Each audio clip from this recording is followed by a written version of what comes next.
Hey guys, so it's in the morning in Taiwan.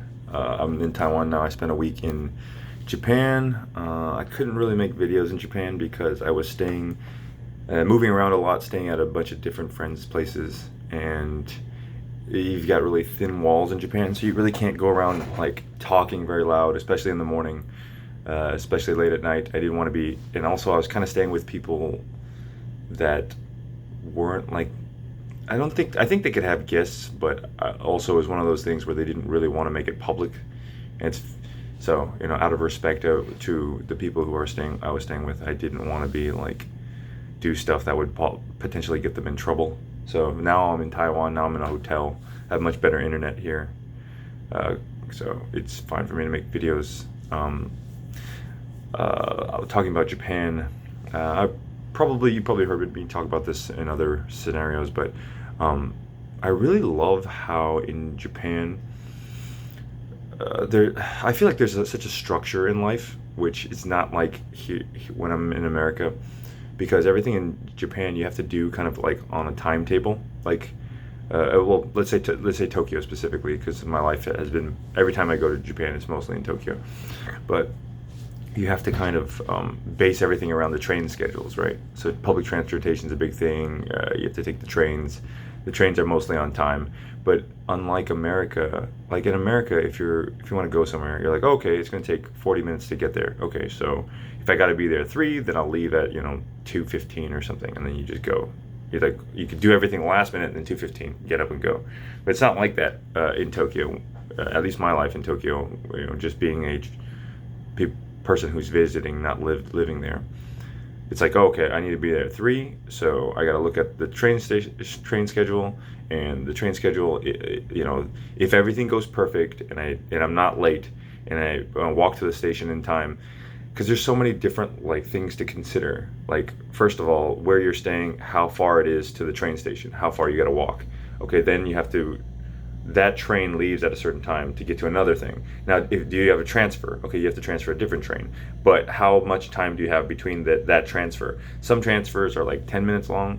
You have to walk from one thing to another. Some transfers like a minute and a half. So you have a minute and a half to get to your train. And it's all dependent on, how fast you walk, if you can find your way correctly, running upstairs, that kind of things.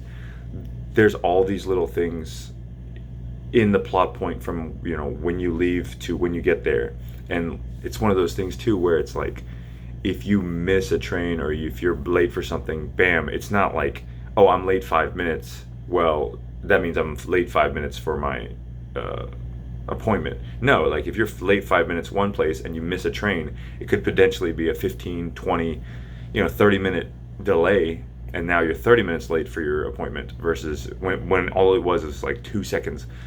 You miss the train, you miss the door just by by one little thing. You miss a train, and all of a sudden, bam, you're at 30 minutes more or more late.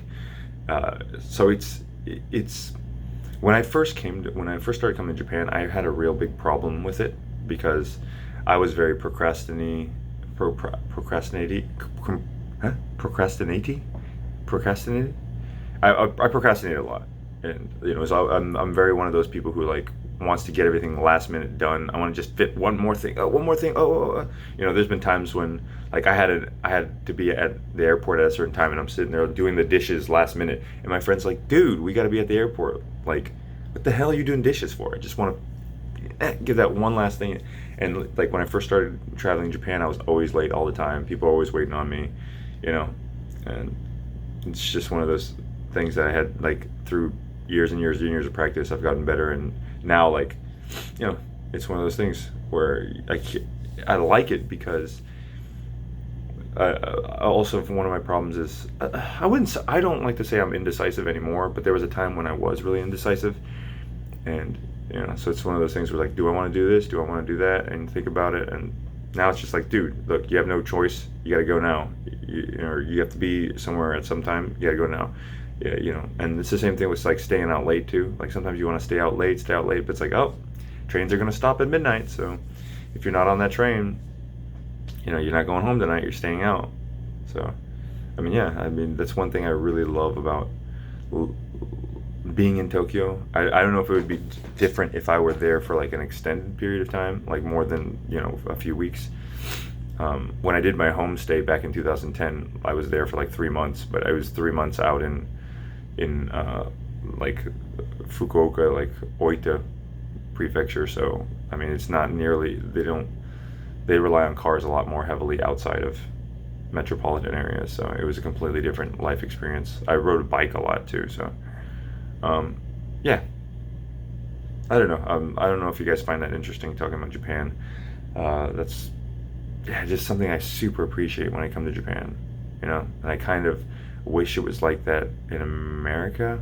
Like if you had a car, it takes longer for public transport because, because you have to wait on other people and trains and, but it's also super convenient and,